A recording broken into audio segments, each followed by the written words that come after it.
Good morning, everyone, and welcome back to another van build day where we are going to be working on, I don't know why I even sat down for this, finishing the ceiling. We're almost done with it. It looks so good. This is all amber bamboo. We have our puck lights all installed. I tested the wiring yesterday to make sure they turned on and everything worked. Everything worked flawlessly. We are extremely excited. This ceiling, the amber bamboo ceiling, is from a company called Serg Supply. Serg Supply happens to also be same person, same company. I supplied all of our wall panels, our flooring. They did our galley, our upper cabinets that we're going to get to on a later day. But they are the sponsor of this video and the whole entire video series. Their link is in the description if you guys are looking to purchase any type of custom van cabinetry or any type of modifications to your van. There's a coupon code to save 5%. Use Nomad. I'll put all that stuff in the description so you can take a look at that. All that out of the way now, today we're going to be working on the rest of the ceiling. So we have the continuation of the ceiling that we need to complete.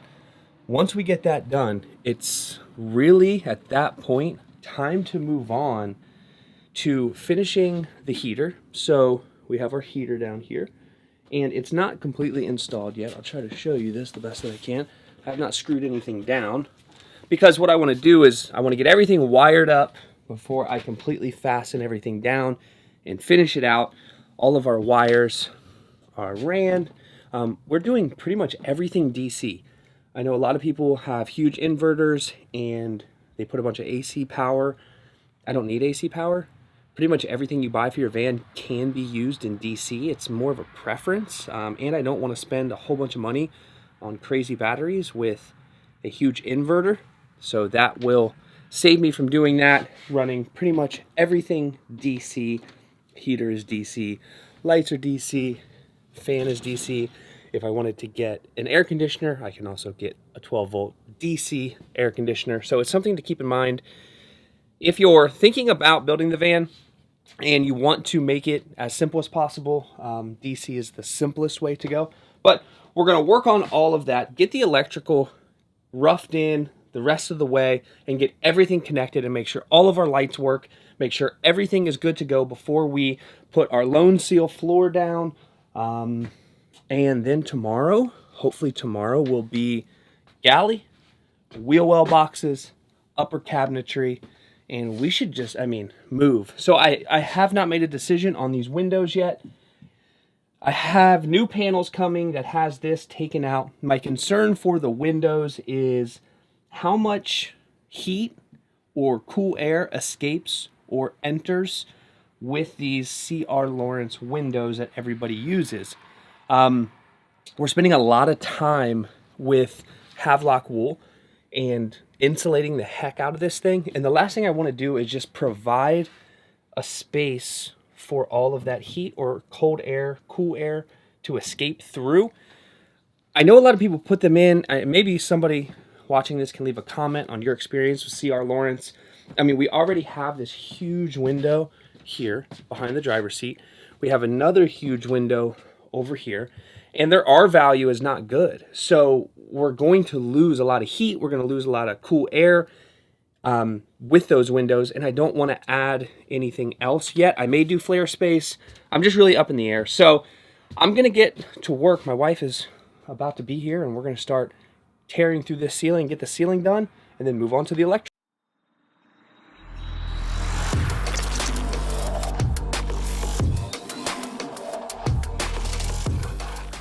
So in an effort to speed the process up today, I'm going to go ahead and get all of the riv nuts put in the ceiling prior to us assembling anything, just to make it easier once we get in here, because what we've been doing is assembling, bringing them in, installing riv nuts, putting up the panels. While I'm waiting for my wife to arrive, I'm going to go ahead and just buzz through these riv nuts, get these all installed. That way I don't have to worry about doing it later. Like my glasses.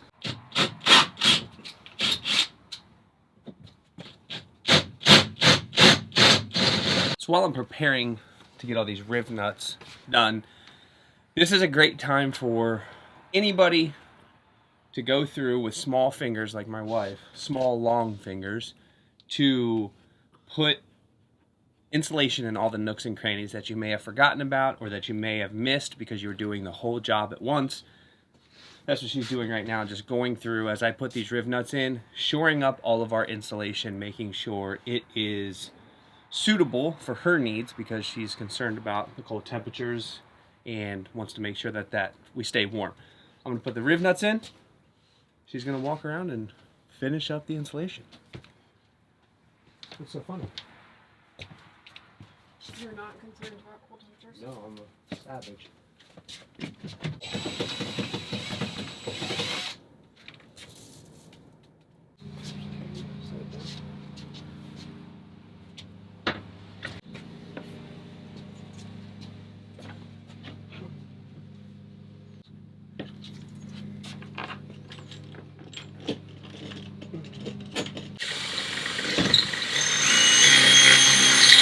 On that one.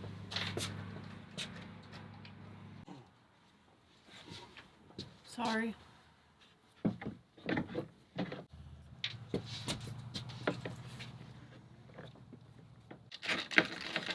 Okay.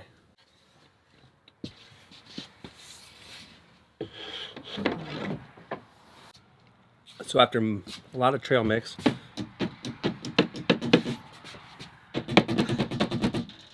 gotta tighten that one down. Trail mix, ordering Chick-fil-A. We finally have the ceiling completely done. Minus this one bolt that, oh, this is the one. What one? Oh, gosh. That's the one that you said, once I put it in, it's never coming out. Once I put it in, it's never coming out. You have sawdust all over your face. I'm sure. I've been drilling. All right, so we got the ceiling minus that one. We'll get back to that one. I'm not worried about that right now because I wanna. Oh man. We got to figure out this wire. Okay. All right. So I want to celebrate a little bit, and this is my celebration. What's that? This whole row. Yeah. And we're missing a screw. Yeah, and we're missing a screw. So there's a lot more that needs done, but I'm missing a screw here. That was last night. It was getting dark. We were so over the edge. So now what I got to do is put these ceiling fan shrouds, in. And then screw those. It's a very poor demonstration, but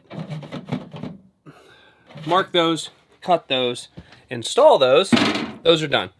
And then it's moving on to electrical. So I'm going to work through this fan shroud, get that complete. Once I get that complete, we will start talking about the electrical, and I'll show you what I got going on over here. It probably looks like a rat's nest, but it's not too bad after all. So that's what we're going to do right now. Probably eat Chick-fil-A. In the meantime, I got to figure this screw out. Okay, so fan shroud. We were a lot more delicate with the first one. It's installed behind you, but this is it. We measured and it was all fine, but it was just kind of unnecessary. So essentially what I'm gonna do with an oscillator tool is I'm gonna take off, let me get my marker. 4.5 inches. No, not taking off 4.5. I'm gonna take off We should probably measure that. about here. I'm gonna measure it first, but I'm gonna take off about here. I'm gonna use the oscillator tool and just kind of buzz around it. You could probably use scissors on this. This is super easy. And then we're using 1-inch wood screws for, this is not a shroud, I don't believe. I think you could call it that, but this is, I forget what it's called, but yeah, you get it. So what I'm gonna do here is, now that I have an idea of where I want it, make sure it measures up appropriately, and then I will make my cuts with the oscillator, toss it in here, put my 1-inch wood screws in there, and it looks super clean. Then we'll move on to, finally, the electrical.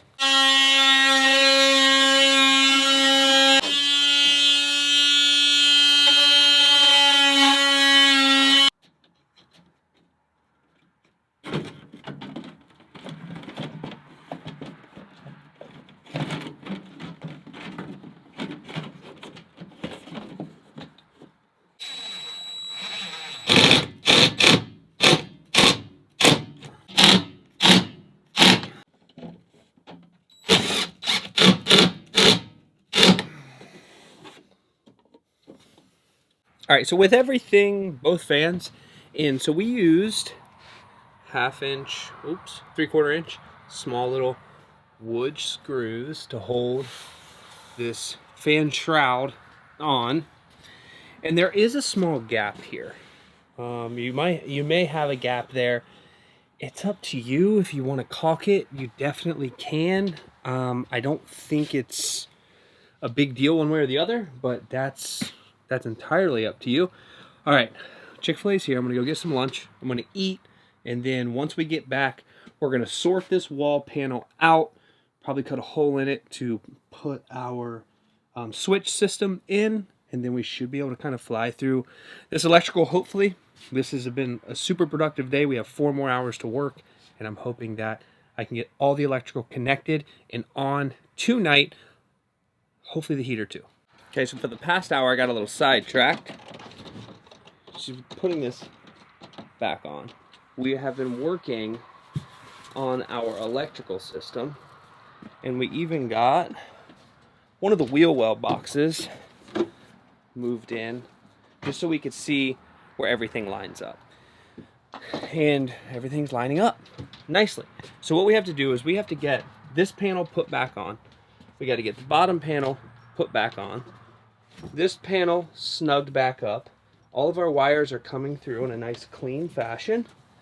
And then we can go ahead and start running the wires to the panel that we're going to have here above where the galley is. So that's the next step of this, is cutting that panel the way we want it and getting that installed on the panel, fastening the panel back, hooking all of our electrical up and testing all the components in here and the heater, making sure everything works, and then we can move on to the next step. So let's start working on finishing up this wall and get the electrical done.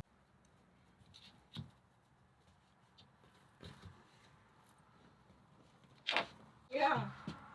Are you? Yeah, I'm fine. I feel fine. Let's go from the bottom first. Yeah.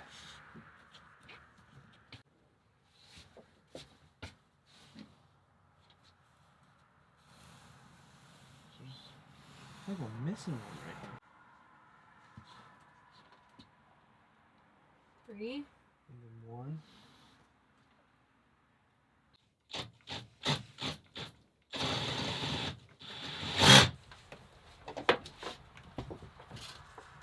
Oh.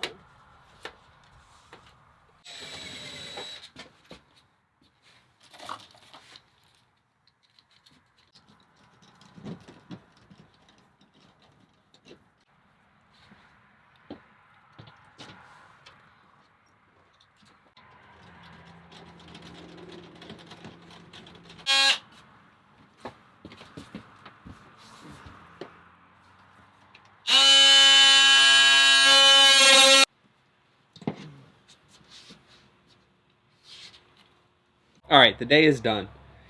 That last section kind of got away from us, so I'm going to walk you guys through what actually took place today. We got kind of tunnel vision, and we didn't do a great job of filming it. And I know I went over some of this, but just to kind of bring it back around, full circle. So, power wire and ground for our 1,000-watt inverter. Everything that is going to be ran to our fuse panel, and we use, I believe it's Blue Sea or some fuse panel. I'll put it in the description if you're interested in looking at one. This is for our solar power. We have 3 175-watt panels on top of the roof on the Orion Van Gear roof rack. I'll put that link in the description. And our other panel is finally on. We still have to tighten this one down. We're just working through some things there. But this is the showpiece of today. My wife did these pretty much by herself. Measured everything. And this is 2 switches for our lights, a switch for our light, and a dimmer. This will be for our middle lights that run down the middle of the van. The other one will be for the cabinet light here and the cabinet lights behind you on the passenger side over the bed. Our bench is here. That's going to cover our heater. Wheel well box fits perfectly. We got all of that. aligned and situated. Ceiling is in, lights are in, wiring is done. I mean, we have really came a long way today. Also, we have an outlet, an AC outlet, that will be connected directly to our inverter. And we have an inverter switch that goes right there. Can't really see it that well, but it's a Renogy inverter switch that will be right here. So we can turn the inverter on when we need the inverter for that one outlet. Everything else inside the entire van will be DC, other than that stuff. So today was a good one. It's 6 o'clock and it's pitch black outside. We worked every bit of 8 hours today. We got so much accomplished. Once we get through figuring out the Webasto heater, and once we get all of our electrical done, then big things start to happen. We move in the wheel well boxes, we get them fastened to the ground, we bring in the galley, we plumb everything up, we put in the bench, we get the bench upholstered and painted, we bring in the bed, the mattress, and then at that point it's just odds and ends. So I think we have been at it for a total of, this will be our 5th full week, and within, I'm going to say 7 weeks, it's campable. 7 weeks, this thing is travelable, and campable. So, appreciate you guys for watching. I'm going to go have dinner, put the camera down, step away, get a good night's sleep, come back at it tomorrow. So, subscribe if you haven't already, so you can come along for all the adventures. Like, share, do all that fun stuff, and we will see you guys on the next one.